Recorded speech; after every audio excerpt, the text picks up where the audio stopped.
Ya, personel gabungan Badan Narkotika Nasional atau BNN Provinsi Aceh bersama anggota TNI berhasil memusnahkan tanaman ganja di kawasan Pegunungan Indrapuri, Kabupaten Aceh Besar. Dalam operasi ini, BNNP Aceh memusnahkan sekitar 18.000 batang tanaman ganja siap panen atau berumur sekitar 2 bulan yang ditanam di ladang seluas 2,5 hektar.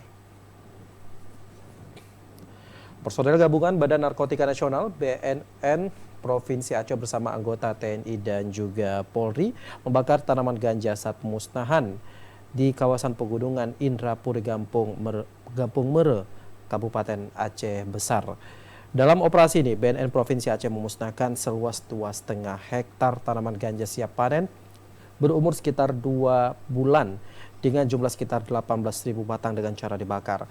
Sedangkan pemilik tanaman ganja tersebut tidak berhasil ditangkap. Pemusnahan ganja tersebut sebagai bagian dari upaya memberantas peredaran dan juga penyalahgunaan narkotika dan juga obat terlarang.